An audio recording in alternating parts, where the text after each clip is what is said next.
Okay, students, let us start today's lecture. Before going further, we will discuss what we have discussed on last lecture, that is the equivalence of Moore and Millet machines. And we have discussed the criteria of the equivalence. Then we have discussed how we can convert a given Moore machine into the corresponding Millet machine and reverse of it. That is the conversion of Millet machine to the Moore machine. So this we have discussed on last lecture.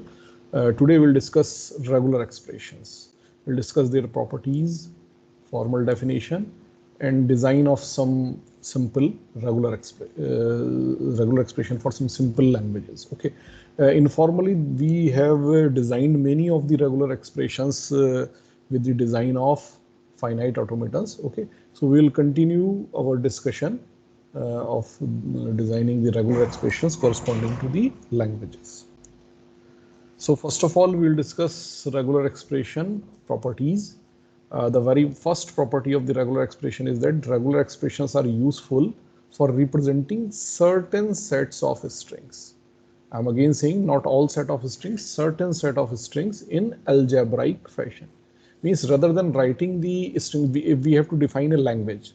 So language we can define in two ways. Either number one is we can show all the words in that particular language. Like suppose we write it A, triple A, something like this. Okay. So we can show the elements, we can show the words in the language directly, or we can write a expression which is representing the same set of words. Okay, so suppose if L is this, so I can simply write A asterisk will be the language. So I can represent L like L is equal to A asterisk. So what regular expression helps us? It helps us to represent certain sets. Why I am calling certain sets? Because regular expressions can represent only the regular languages. Only the regular languages. Okay. So in algebraic fashion, we can denote it. Now, the regular expression represent the regular sets. Okay. So जैसे मैंने ऊपर वाली line में भी कहा था कि not all sets, but only the sets which are the regular sets, or we can call the regular languages. और दूसरे शब्दों में हम ये भी कह सकते हैं कि if any set is represented by a regular expression, that set will be called as the regular set, or the language is called the regular language. I hope it is clear to everyone, class. Yes, sir. Okay. So now we are moving to the formal definition of the regular expression. It is a recursive definition. This definition says that any terminal string or any terminal symbol. What do we mean by terminal symbol? Means the element of sigma. I suppose sigma is alphabet is consisting of suppose two symbols A, B. So all the elements of the sigma means the A in itself will be a regular expression, or simple B in itself will be a regular expression. So any terminal symbol that is the element of sigma will be the regular expression. Epsilon will be a regular expression, and phi will also be a regular expression. So these are called the basic regular expressions. अभी अब जब हमने cleans theorem discuss की थी तब भी हमने discuss किया था कि हमारे बेसिक वन लेंथ की रेगुलर एक्सप्रेशन कौन सी होंगी. एक तो सारे के सारे सिंबल जो कि अल्फाबेट का पार्ट है, epsilon and phi, these will be our basic regular expressions of length 1. Okay, from these expressions we can form further complicated or complex regular expression. So in any recursive definition there will be two parts. First part is the base part, so this point gives you the base. So base regular expressions आपकी क्या होंगी, ये point आपको ये define करता है. Then it is the recursive step. It is the recursive step. So recursively it will be defining the higher length regular expression. So it says that if R1 and R2 are regular expressions, then following are also the regular expression. What those are? Those regular expressions are R1 in itself. If I bracketize a regular expression, then the result will also be a regular expression. Suppose I am having a regular expression, say A plus B. So this is a regular expression. If I bracketize it, then it is also a regular expression. Why I will be needing bracketization? Okay, I will be needing bracketization if I have to combine this regular expression with some other regular expression. Suppose I want to write the regular expression A plus B asterisk like this. So because I have to make this regular expression, so that's why I need to bracketize it. क्योंकि asterisk अगर मुझे लगाना है और a और b, a plus b पूरे पर लगाना है, then I have to first bracketize it. Okay. So if R1 is a regular expression, then R1 in brackets will also be a regular expression, and similar is the case with the R2. Okay. So any regular expression, if we bracketize, that will also be a regular expression. Then R1 plus R2 will also be the regular expression. This simply represents the union of two sets. Okay. Though regular expressions ka addition means it represents the union, because each regular expression represents a set. So R1 represents a set, R2 also represents a set. Okay. So R1 plus R2 will be a regular expression that will be representing the union of the sets represented by R1 and R2. Similarly, R1, R2 will be the regular expression. So it is called the union, and it is called the concatenation. Meaning thereby union of two regular expression will also be a regular expression, and concatenation of two regular expressions will also be a regular expression. Like suppose I am having the regular expression a plus b asterisk. If I write a plus b asterisk a, so it is a concatenation of two regular expression. R1 is a plus b asterisk, R2 is a. So it is a concatenation of two regular expressions. So R1 is a regular expression, R2 is a regular expression, and R1, R2, their concatenation is also a regular expression. Similarly, iteration, it is called the iteration or closure. If we have a regular expression R1 and if we take its closure, it will also be a regular expression. Similarly with the R2. Okay. So if we take the closure of any regular expression, it will also be a regular expression. So basically we have discussed three different operations over the regular expression, that is the union, concatenation and closure. So in the absence of parenthesis, अगर parenthesis है तो parenthesis define करेगा हमारी hierarchy को. We have the hierarchy of operations. जैसे कि algebraic fashion में जब हम किसी expression को represent करते हैं algebra में, तो वहाँ भी हमारे पास क्या है, operators होते हैं, operators की hierarchy होती है. Okay, जैसे हम कहते हैं कि asterisk की hierarchy higher है, उससे lower hierarchy किसकी है, plus की है, minus की है. Okay, या हमारे पास exponentiation है तो it is having the highest hierarchy, like this. Okay, so in the similar manner we have the hierarchy of the regular expression. The highest hierarchy is of iteration, the closure. So closure operation has the highest hierarchy. Concatenation operator have the second highest hierarchy, and the union have the last hierarchy. Yes. Sir आपकी voice clear नहीं हो रही. Sir आपकी voice clear नहीं हो रही है, बीच बीच में चली जा रही है सर. ये सभी को ऐसा सुनाई दे रहा है या जो है केवल इनके पास ही आ रही है? Just tell me class, someone else tell me, are you getting the voice clear or not? Sir clear आ रही है. क्लियर आ रही तो बेटा it may be a problem at your end. आप किसी ऐसी जगह पे जाकर के बैठिए जहाँ पर थोड़ा आपके सिग्नल मोबाइल के या इंटरनेट के जो है बेटर आ रहे हैं. Okay, so we continue with our discussion. So we have discussed what do we mean by regular expression. We have discussed its formal definition. Okay, and कैसे हमारी जो है simple regular expression से complex regular expression बनेंगी. Only these four ways are there to make the more complex regular expression. One is bracketization, another is union, then concatenation and closure. So these four operators will be used. So nothing else than this will be the regular expression. We will discuss the sets represented by the regular expressions. Again, we assume that if R1 and R2 are two regular expressions, then the sets represented by R1 plus R2, जैसा अभी मैंने पीछे भी बताया था, is the union of the sets represented by R1 and R2. अगर इसको mathematically set format में देखें तो basically R1 plus R2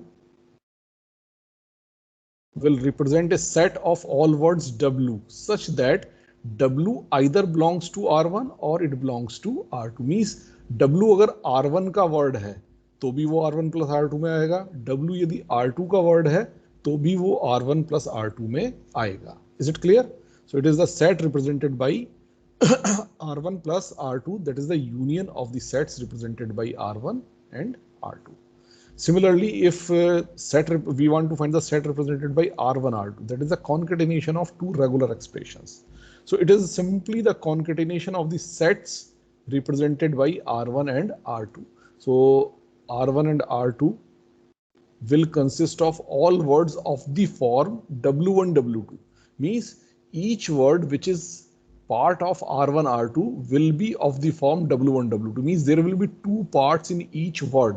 And if we call these two parts as W1, W2, then first part W1 will belong to the R1 and the second part W2 will belong to R2. Is it?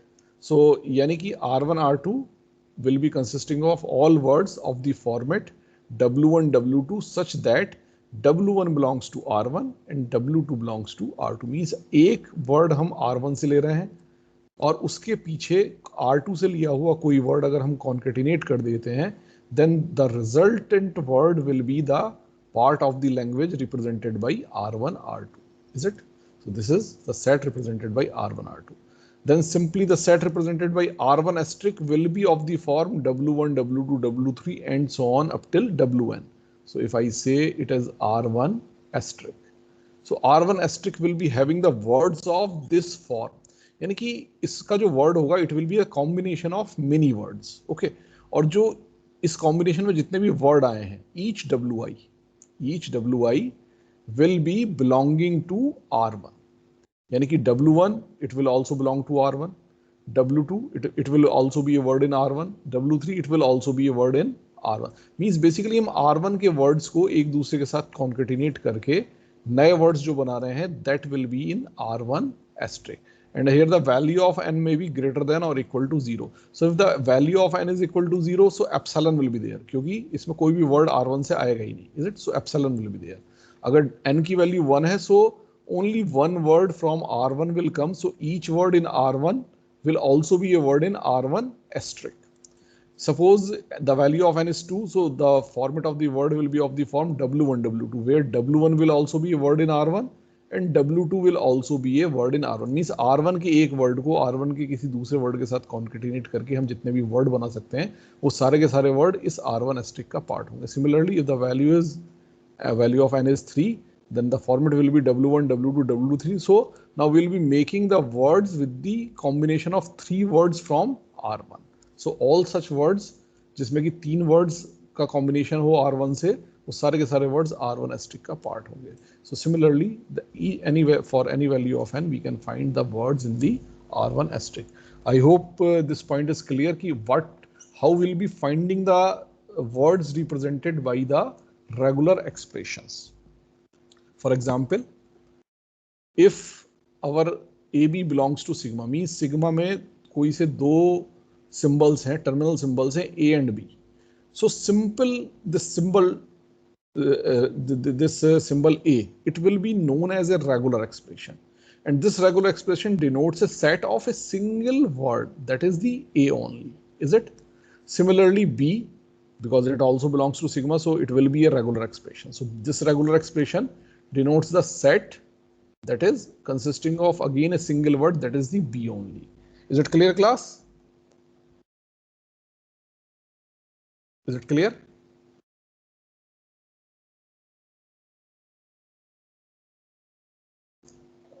Hello class, is it clear? Are you getting my voice? Yes, sir. Okay. Then similarly, if I want to find the set represented by A plus B, okay, so it will denote the set A comma B. So अगर ये क्या है, ये दो regular expression का union है. So this is R1, this is R2.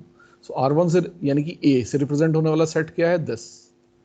R2 यानी कि B से represent होने वाला set क्या है? This, B.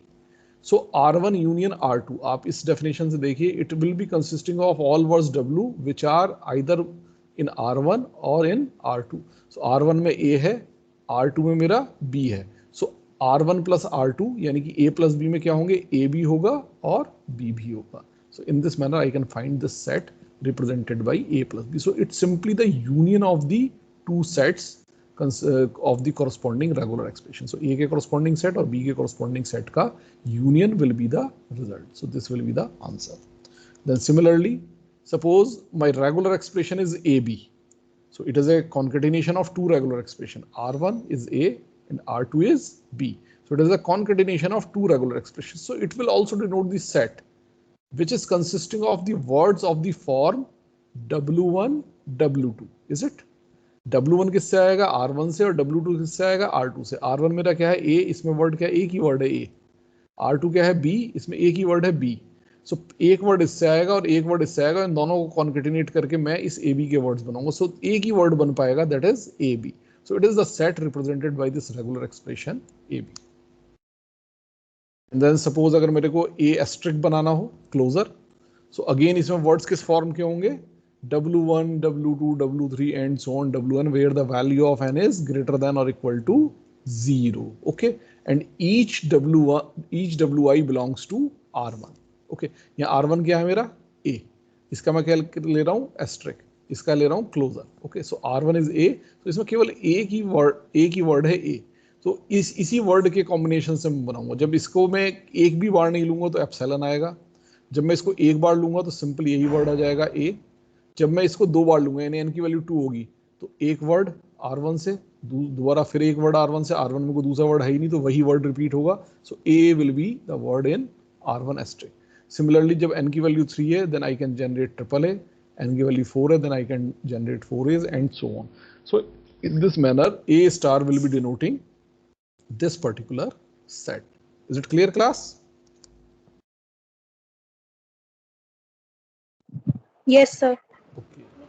In the similar manner, we can represent the set by A plus B asterisk. अब A plus B का asterisk चाहिए, यानी कि यहाँ मेरा R1 क्या है? R1 is A plus B. Okay, या मैं कह देता हूँ R is A plus B, और R क्या है? R1 प्लस R2 का कॉम्बिनेशन है. ये R1 है. Just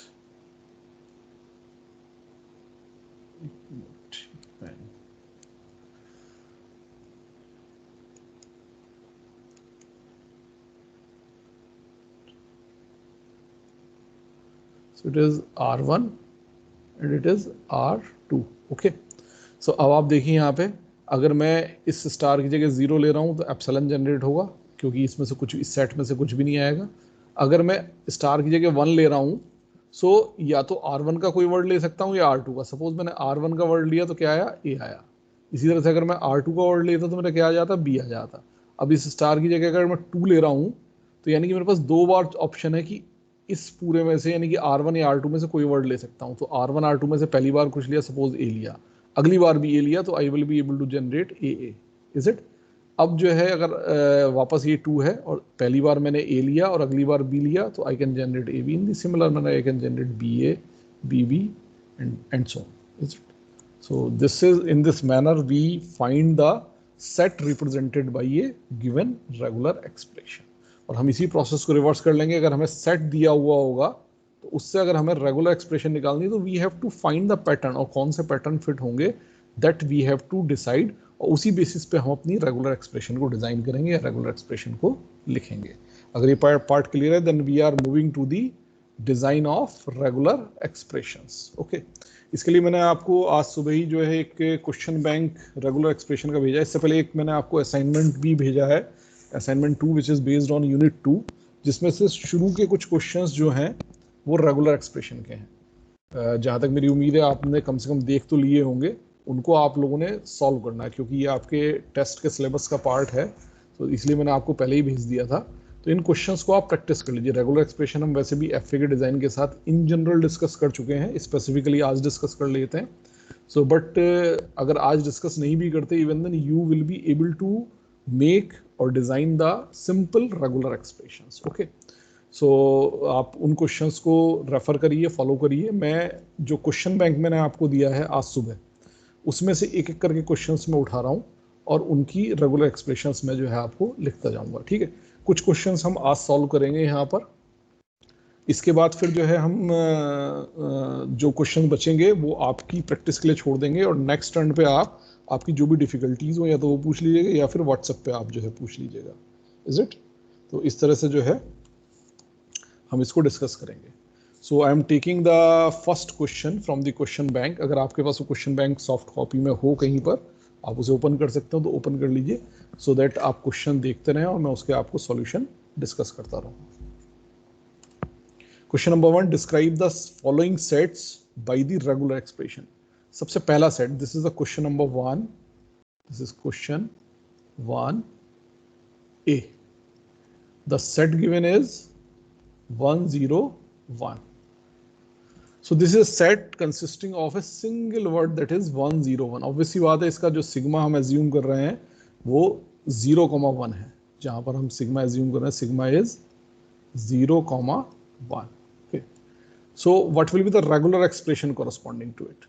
Regular expression corresponding to it, जहां भी single word या finite number of words आए, तो वहां आपको उसको as it is regular expression के फॉर्म में लिखना है। 101, it is a single word, so the same will be the regular expression 101. Okay, so this will be the regular expression. This is the regular expression which is the concatenation of three regular expressions. R1 is 1, R2 is 0 and R3 is again 1. और हमने इसको इस order में R1, R2, R3 के order में concatenate किया हुआ है। सो इससे जो हमारा वर्ड जनरेट होगा वो 101 जनरेट होगा, एक ही वर्ड जनरेट होगा। So this will be the regular expression. It is the simple answer. Now let us take the second one, A B B A. Here our sigma is A comma P. Okay. Now corresponding to this set, what will be the regular expression? Tell anybody from class. Simple है, जैसे ऊपर वाला बनाया है वैसे ही बनेगा ये। Simply what I have to write? Class. Someone. A B B A. Yes, the simple one. A B B A. Simply this we have to write. Now come on the next one, that is C. It is a set 0 1 comma 1 0. Now this is a set which is consisting of two words. So how, what regular expression I should write? अगर मेरे पास केवल 0 1 होता तो मैं क्या लिख सकता था? 0 1 लिख सकता था। केवल 1 0 होता तो क्या लिख सकता था? 1 0 लिख सकता था। बट ये एक नहीं है, दो है। लेकिन एक से एक वर्ड जनरेट हो रहा है, दूसरी से दूसरा वर्ड जनरेट हो रहा है, तो इनके यूनियन से तो हम कर सकते हैं ना। It is a union of two words. Okay, so इस वर्ड के कोरस्पॉन्डिंग जो रेगुलर एक्सप्रेशन होगी और इस वर्ड के कोरस्पॉन्डिंग जो रेगुलर एक्सप्रेशन होगी, दोनों को अगर मैं ऐड कर दूं तो I can get the regular expression corresponding to this particular set. So that's why I will be writing 0 1 plus 1 0. So this will be the regular expression corresponding to the given set. I hope it is clear. Now on the similar lines, D, it is epsilon comma AB. What should be the regular expression? Class.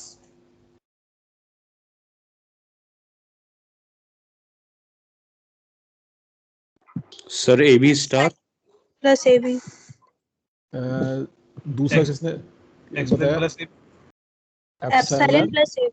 Epsilon plus A B. Yes, जो A B star लिखा था, जो भी A B star बोल रहे थे, वो कैसे बोल रहे थे? देखिए, ए बी स्टार, जब भी आप स्टार लेंगे always there will be infinite membership. ये मैंने आपको उस वक्त इनफॉर्मल डिस्कशन में भी बताया था। तो जब भी हम स्टार लेंगे हमेशा इनफाइनाइट मेंबर्स जनरेट होंगे। यहाँ मेरे पास नंबर ऑफ मेंबर्स कितने फाइनाइट, भले ही एप्सिलॉन आ रहा है, क्योंकि एप्सिलॉन अपने आप में भी तो एक रेगुलर एक्सप्रेशन है। इसी तरह से ए बी रेगुलर एक्सप्रेशन से ये वर्ड ए बी जनरेट हो सकता है, और ये दो वर्ड्स हैं मेरे पास मेरे सेट में। सो जैसे मैंने ऊपर वाला बनाया था बिल्कुल वैसे ही ये वाला भी बनेगा, epsilon plus A B. Is it clear? Then we come to the another one, E. चलिए एक और लेते हैं। It is A B B comma A comma B comma B B A. This is set. So what should be the regular expression? Class.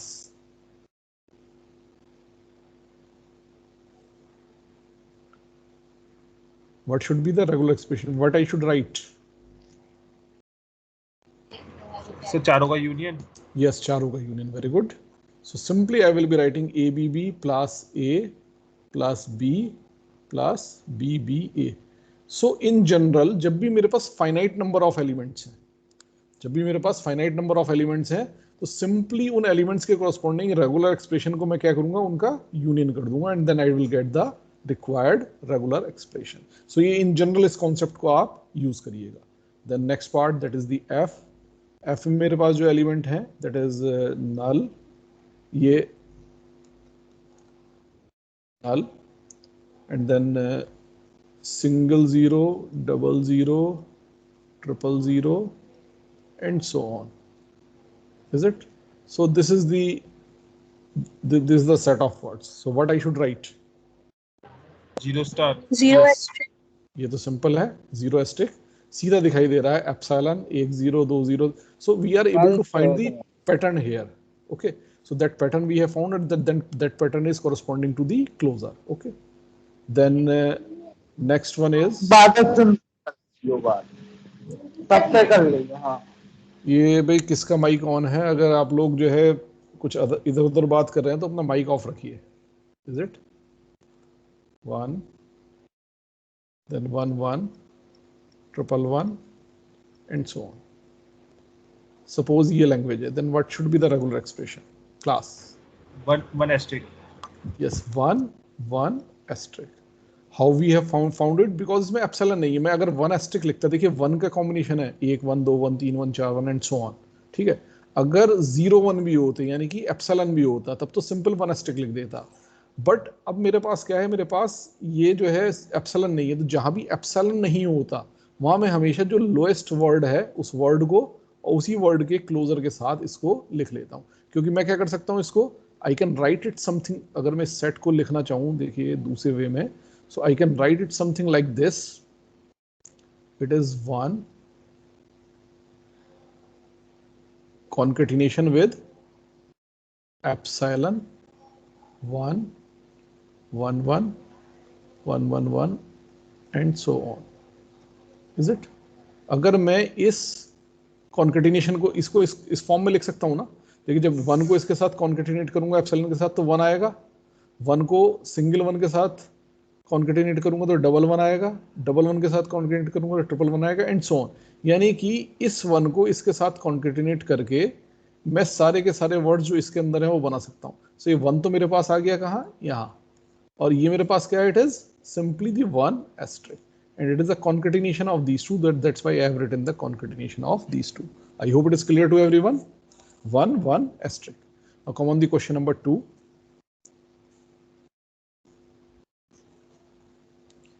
Describe the following sets by the regular expression. पहला set क्या है? set of all strings of zeros and ones ending with double zero. यानी कि sigma क्या है? 0 1. And I want all the words ending with double zero. I want all the words ending with double zero. Okay. So what I should write? Class. Sir, 0 plus 1 asterisk 0 0. 0 plus 1 asterisk 0 0. Clear to everyone? So this is the correct answer. Then come on B. Set of all strings of zeros and ones beginning with 0 and ending with 1. यानी कि begin with 0 and end with 1. What I should write? 0 plus Sir, 1 0 plus 1 है 1. 0 plus 1 asterisk and 1. Yes, very correct. 1. Then C. C is L is equal to null 1 1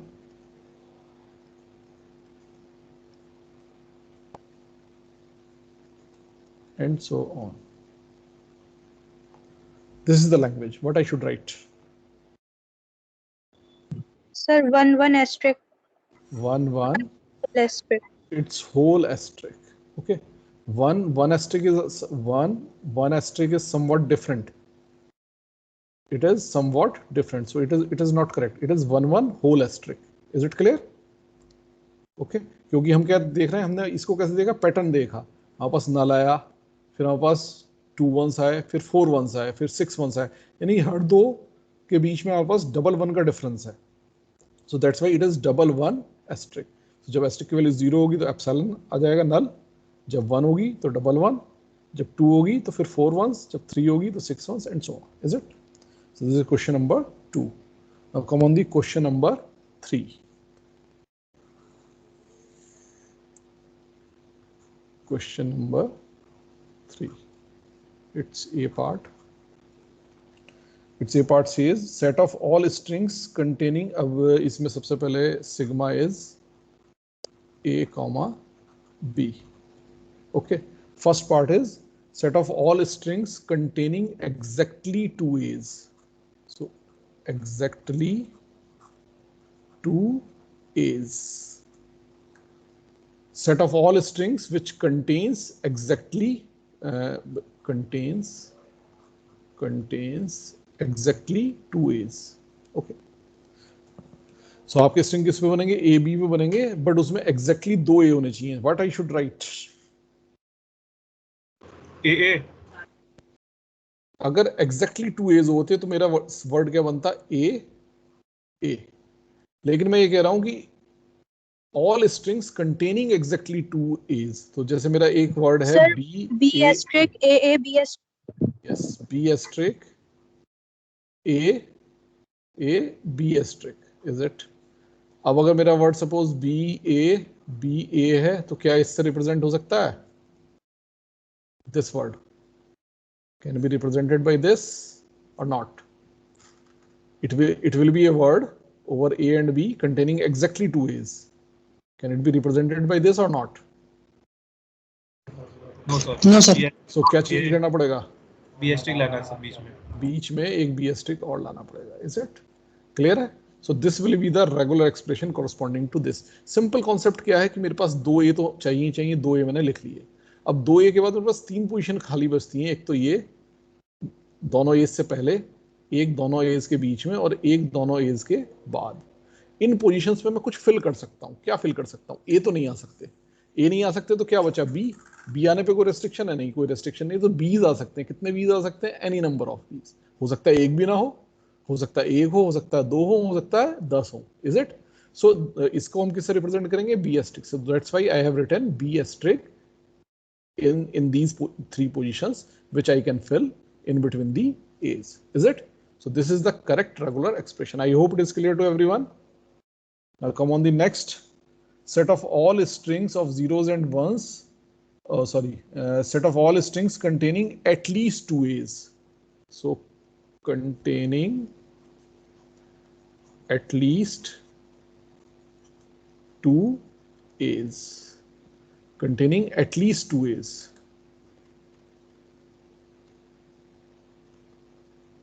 Containing at least 2 A's. कम से कम 2 A चाहिए. क्या लिखूंगा? Class A plus B asterisk A plus B asterisk A plus B asterisk. Yes, very good. A plus B asterisk A plus B asterisk A और A plus B asterisk. Is it? So this is the correct regular expression. ये correct कैसे है? वापस देखिए, मुझे क्या चाहिए थे? 2 ए चाहिए थे. तो 2 ए तो मैंने लिख लिए. एटलीस्ट 2 ए चाहिए, यानी कि इन 2 ए के अलावा भी ए आ सकते हैं. तो 2 ए लिख लिया. अब इन 2 ए लिखने के बाद मेरे पास वही 3 पोजीशन बची. इन 3 पोजीशंस में मैं क्या फिल कर सकता हूं? कुछ भी फिल कर सकता हूं, चाहे ए आए चाहे बी आए, चाहे कितनी भी बार आए, क्योंकि एटलीस्ट 2 एज है. अगर और एज भी आ जाएंगे तो कोई फर्क नहीं पड़ेगा.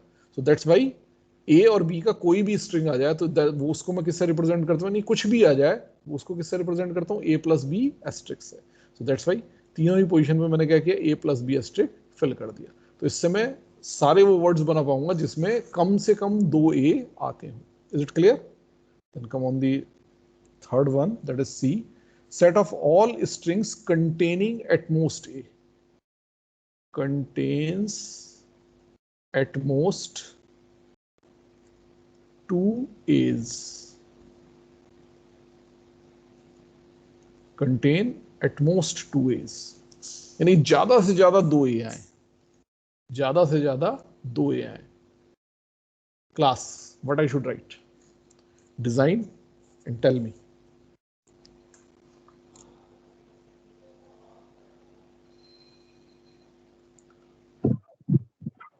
Sir B asterisk A plus A और बी एस्ट्रिक. बी एस्ट्रिक फिर ब्रैकेट में A plus double A, A plus double A और फिर B एस्ट्रिक और B एस्ट्रिक। ये करेक्ट होगा क्या? No sir.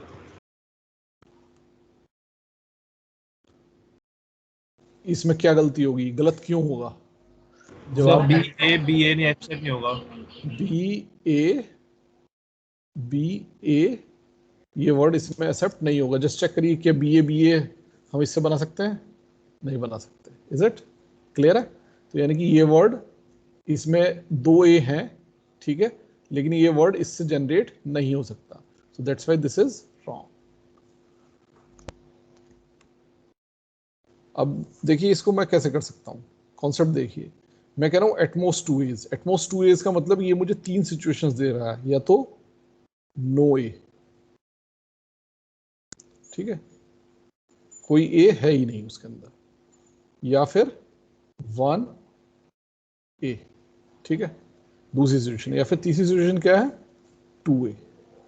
यानी कि या तो उसमें कोई ए ना हो, या केवल एक ए हो, या केवल 2 ए हो। ये 3 सिचुएशन तो बनेगी। अगर कोई ए नहीं है तो स्ट्रिंग में क्या होगा? केवल बीज होंगे। इज इट और नॉट? सो केवल बीज का स्ट्रिंग को मैं क्या लिखूंगा? जस्ट टेल मी क्लास, केवल बीज के स्ट्रिंग को मैं क्या बी लिखूंगा? एस्ट्रिक। सो बी एस्ट्रिक। केवल एक ए है तो इसके लिए क्या एक्सप्रेशन लिखूंगा? अब देखिए एक है तो एक ए तो मैंने लिख लिया, एक ए के इस साइड एक पोजीशन है, इस साइड एक पोजीशन है, वहां क्या आ सकता है? बीस तो आ सकते हैं ना? Is it? B asterisk. So I will be writing B asterisk, B asterisk. Is it? तो ये हो गया 1 ए के कॉरस्पॉन्डिंग। ऐसे 2 ए के कॉरस्पॉन्डिंग एग्जैक्टली 2 ए तो आप ऑलरेडी ऊपर बना चुके हैं ना। 3 का ए, 3 का ए, ये वाला पोर्शन देखिए। Is it? ये क्या है? Contains exactly 2 A's. यहां भी तो मेरा यही है, एग्जैक्टली 2 ए चाहिए मेरे को। तो क्या है मेरी expression? B asterisk A, B asterisk A, B asterisk. Is it? So this will be the regular expression. So अगर कोई ए नहीं है तो ये रेगुलर एक्सप्रेशन है, एक ए है तो ये रेगुलर एक्सप्रेशन है, और 2 ए है तो ये रेगुलर एक्सप्रेशन है। और मुझे क्या चाहिए? इन तीनों में से कोई भी एक सिचुएशन हो तो मेरा एटमोस्ट 2 एज वाली सिचुएशन फुलफिल होगी कि नहीं होगी? तो मैं क्या करूंगा? तीनों का union. So my expression will be B asterisk plus B asterisk A, B asterisk plus B asterisk A, B asterisk A, B asterisk.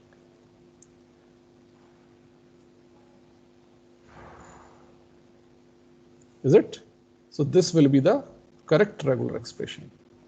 Is it okay, class? Understood? Yes. Or not? Okay. So now we are moving to the next one, that is third D. Third D. It says set of all strings containing the substring double A. So contains substring double A. क्या लिखूंगा इसके लिए? Simple है, तो बताइए।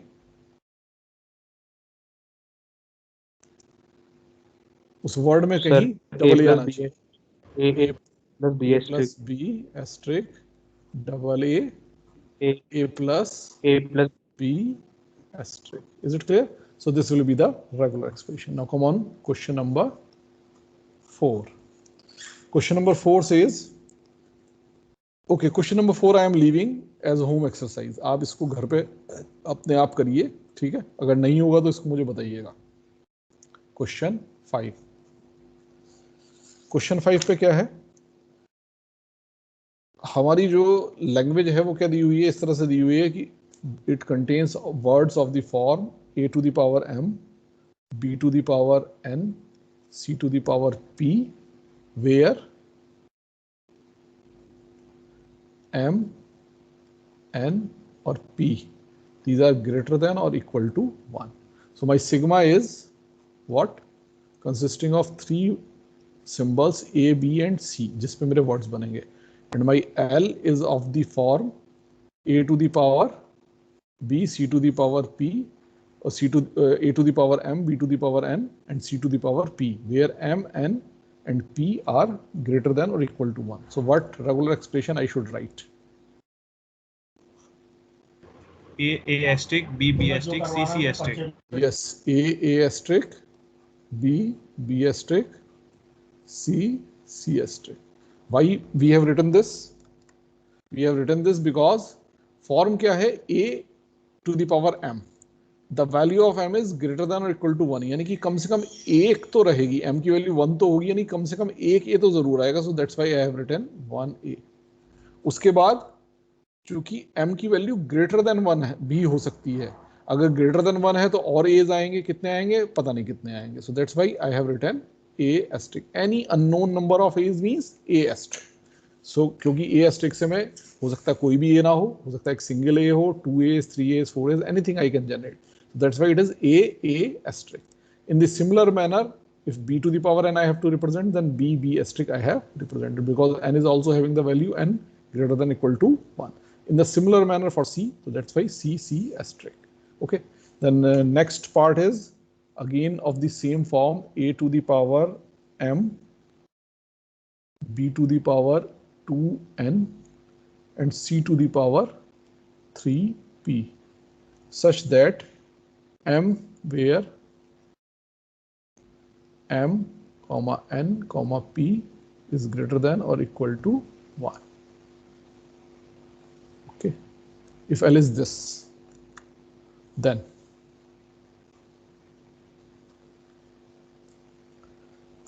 yes, class. A asterisk, B asterisk, C asterisk. B Asterisk, double B, sir, B asterisk, and double B, asterisk, triple C, and triple C asterisk. यहाँ पे इन दोनों पे ध्यान रखिएगा, ये दोनों पैरेंथेसिस हैं, बाकी सारे C हैं. Is it? जिनके नीचे मैंने लाइन खींची है मेरे पैरेंथेसिस हैं, और बाकी तीनों मेरे क्या हैं? C हैं. Is it? तो आप देखिए कैसे है. a की पावर m वाला तो क्लियर है, क्योंकि m greater than equal to 1 था, तो जैसे a एस्ट्रिक लिख दिया. लेकिन अब यहाँ b to the power 2n था, तो जैसे ही n की वैल्यू 1 होगी तो कम से कम 2 b जरूर आएंगे. n की वैल्यू 1 होते ही b2, 2 b आएंगे. अब अगर n की वैल्यू नेक्स्ट यानी कि 2 हो तो कितने आएंगे? n की वैल्यू 2 रखेंगे तो 4 b आएंगे. यानी कि 2 b के बाद अगला जो पॉसिबिलिटी है वो 4 b के, 3 b के ही नहीं आ सकते. इसी तरह से अगली जो पॉसिबिलिटी है वो 6 b की है, उससे कम नहीं आ सकते. यानी 2 के क्लम्सेस में मेरे को इंक्रीज करना. सो दैट्स व्हाई मैंने डबल b एस्ट्रिक लिखा है. Is it? Similar situation with c to the power 3p, क्योंकि p की वैल्यू 1 है तो 3 c आएंगे. सो दैट्स व्हाई मैंने 3 c लिखे यहाँ. ठीक है. उसके बाद अगर p की वैल्यू 2 हो जाती है तो मेरे c कितने हो जाएंगे? सीधे 3 से 6 हो जाएंगे. p की वैल्यू 2 रखते ही c to the power 6, so c 6 हो जाएंगे. अगली वैल्यू आती ही 9 हो जाएंगे. 3 के फॉर्म में मेरे जो है c बढ़ रहे हैं. So that's why triple C का asterisk मैंने यहाँ मार्क किया. Is it clear, class? Yes, sir. Okay. Then next one is a to the power n, b to the power 2m, and sorry, just 1 minute. मैं थोड़ा गड़बड़ कर दिया. दोबारा लिख लेते हैं इसको. a to the power n b, a to the power n b, a to the power 2m, a to the power 2m b2, such that m greater than equal to 0 and n greater than equal to 1. So this is L. Okay. यहाँ ये क्या कह रहे हैं? Format ये है, यानी कि कुछ a आते हैं, फिर एक b आता है, फिर कुछ a आते हैं और फिर 2 b आते हैं. Is it? सो ये जो b है ये तो फिक्स्ड है, केवल a's का number variable, it depends on n and m. n की वैल्यू क्या है? Greater than equal to 1. m की वैल्यू क्या है? Greater than equal to 0. So what I should write here? A asterisk, B A का whole asterisk, B B. a asterisk and then b, उसके बाद double A का asterisk, double a का asterisk, double B. उसके बाद double b. So everybody agrees that it is correct, क्योंकि देखिए a की power n greater than equal to 1, so that's why a star आ गया, तो क्लियर हो गया होगा. एक b सिंगल आना था, so एक b सिंगल आ गया. उसके बाद a to the power 2m है, लेकिन यहाँ m की value greater than equal to 0 है, तो m की वैल्यू क्या हो सकती है, मिनिमम 0. तो m की वैल्यू 0 होगी तो नहीं क्या आएगा, एप्सिलॉन आएगा, कुछ नहीं आएगा, एप्सिलॉन आएगा. सो एप्सिलॉन, अगर m की वैल्यू 1 होगी तब डबल a आएगा, m की वैल्यू 2 होगी फिर 4 a's आएंगे and so on. Double a के जो है डिफरेंस के साथ आएंगे, लेकिन सबसे लोएस्ट वर्ड क्या है, epsilon. So that's why it is double a asterisk. मेरे पास यानी कि इसके थ्रू क्या जनरेट होगा, इसके थ्रू मेरे वर्ड जनरेट होंगे या तो एप्सिलॉन या फिर डबल a या फिर 4 a's and so on. Is it, इसके थ्रू. सो दैट्स व्हाई इसके लिए मुझे क्या लिखना है, डबल a एस्ट्रिक. और उसके बाद क्या है, मेरे पास 2 b's हैं, तो 2 b's मैंने लिख दिए. So in this manner I will be writing it. Simply you have to look at the pattern and you have to write it. Last one, that is L is equal to a to the power m, b to the power n, c to the power p, such that m n p greater than equal to 0. What I have to write for it? A asterisk, B asterisk, C asterisk. Yes, very good. A asterisk, B asterisk, C asterisk. Okay. So this is the regular expression corresponding to it. Okay.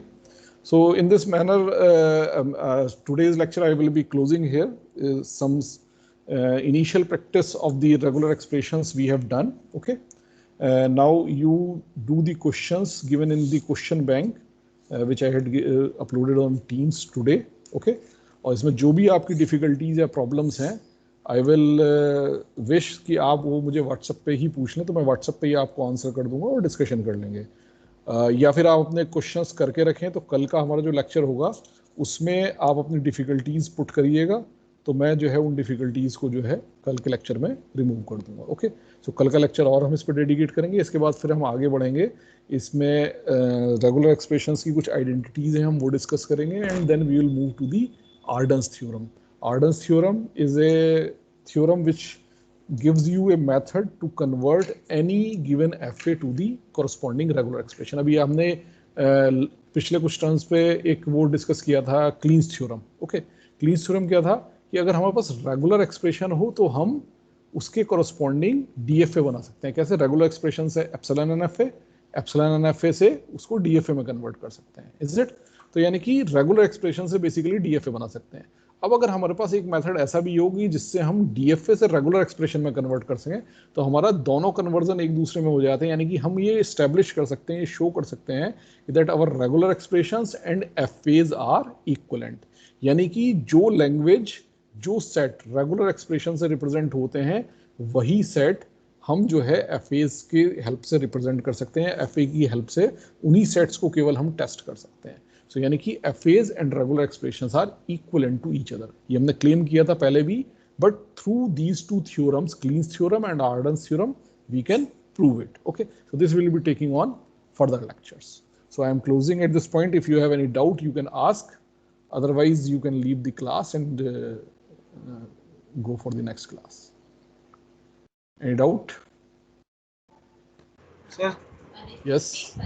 Sir 6 question में क्या करना है जिसमें given है question bank में? Question bank में ये solve करना है. इसमें आपको find the sets represented by the following regular expressions. इसमें क्या है, उल्टा करना है. अभी आपको क्या दिए हुए थे, रेगुलर आपको जो है सेट्स दिए हुए थे और आपको रेगुलर एक्सप्रेशन फाइंड करनी थी. यहाँ आपको क्या है, रेगुलर एक्सप्रेशन दिए. Now you have to analyse the regular expression and you have to write the set. जैसे सबसे पहला एग्जाम्पल ले लेते हैं 6 का A. ओके. चलिए एक एग्जाम्पल फटाफट ले लेते हैं 6 का A. Just 1 minute. Question 6A. Your given regular expression is double A plus AB plus BA plus BB, its whole asterisk. Now you have to tell us the set. I am writing the set. All words या all strings over sigma is equal to A comma B having even length. Just check it is correct or not. पहले अपने आप examine करिए correct है कि नहीं, फिर मैं आपको बताता हूँ ये कैसे आया। करेक्ट है कि नहीं क्लास? Yes sir. ओके, ये आया कैसे? आप देखिए मैंने क्या लिखा है यहाँ, ए बी, बी ए और बी बी, यानी ए और बी के ऊपर टू लेंथ के जितने भी वर्ड्स बन सकते हैं वो सारे वर्ड्स इसके अंदर हैं। Is it? और उसका क्या ले रहा हूं मैं? Union, closure. यानी कि मेरे जो कोई भी वर्ड बनेगा वो इन सारे कॉम्बिनेशंस की हेल्प से बनेगा, ठीक है? और उसकी लेंथ हमेशा क्या होगी? या तो 2 होगी, अगर स्टार की वैल्यू 2 है तो 4 होगी, स्टार की वैल्यू 3 है तो 6 होगी, स्टार की वैल्यू 4 है तो 8 होगी, एंड सो ऑन। यानी कि जब भी होगी इवन होगी। और इवन लेंथ के सारे क्यों आएंगे? क्योंकि टू लेंथ के सारे वर्ड्स इसका पार्ट है। Is it? जैसे it is for example, suppose मैं लिखता था ए प्लस बी एस्ट्रिक, और मैं इसको कहता था कि ए और बी पे बनने वाले सारे के सारे वर्ड्स, क्योंकि ए भी इसके अंदर है, बी भी इसके अंदर है, तो ए और बी के कॉम्बिनेशन से मैं जो कुछ भी बना सकता हूं वो सब इसके अंदर आएगा, इस क्लोजर के अंदर। यहां मेरे पास क्या है? या इस क्लोजर के अंदर मेरे पास क्या है? डबल ए डबल बी, यानी कि सारे वर्ड्स जो ए और बी पे बन सकते हैं और जिनकी लेंथ 2 है वो सारे के सारे वर्ड्स हैं। तो इनके कॉम्बिनेशन से मैं क्या बना सकता हूँ? सारे वर्ड्स जो कि इवन लेंथ के हैं वो बना सकता हूँ। सो that's why I will write this regular expression represents all the words or all the strings over sigma is equal to a comma b having even length. Is it clear or not, class? Yes, sir. Now you can tell me the answer for 6b. 6b is simply a plus b double a plus ab plus ba plus double b, it's asterisk. So what is the set represented by this regular expression? Having odd length. Yes, all words having odd length. Odd, having odd length. Is it clear? Okay. So इसी तरह से आपको ये सारे के सारे questions जो है सॉल्व करने हैं, यानी कि इन क्वेश्चंस में रेगुलर एक्सप्रेशन के कोरस्पॉन्डिंग सेट आपको बताने हैं। तो आपको जो क्वेश्चन एग्जाम में है वैसे दोनों तरह से आ सकता है, कि आपको लैंग्वेज दी हो, आपको उसकी रेगुलर एक्सप्रेशन लिखनी है, या फिर रेगुलर एक्सप्रेशन दी हो, उसकी लैंग्वेज आपको बतानी है। नॉर्मली पहले टाइप के क्वेश्चंस एग्जाम में ज़्यादा आते हैं, बट कई बार सेकंड टाइप के क्वेश्चंस भी आए हैं कि उन्होंने रेगुलर एक्सप्रेशन दे दी और लैंग्वेज पूछी है। ये थोड़ा सा डिफिकल्ट पड़ता है, रेगुलर एक्सप्रेशन देख करके लैंग्वेज एनालाइज करना थोड़ा डिफिकल्ट पड़ता है, लेकिन ये आपका आसान हो जाएगा अगर आपकी रेगुलर एक्सप्रेशंस बनाने की प्रैक्टिस अच्छी है। Is it? तो इसको आप जो है करिए, और जो भी डिफिकल्टीज होंगी वो हम नेक्स्ट लेक्चर पे डिस्कस करेंगे। Okay, any other doubt? No, sir. Okay, so I am closing at this point.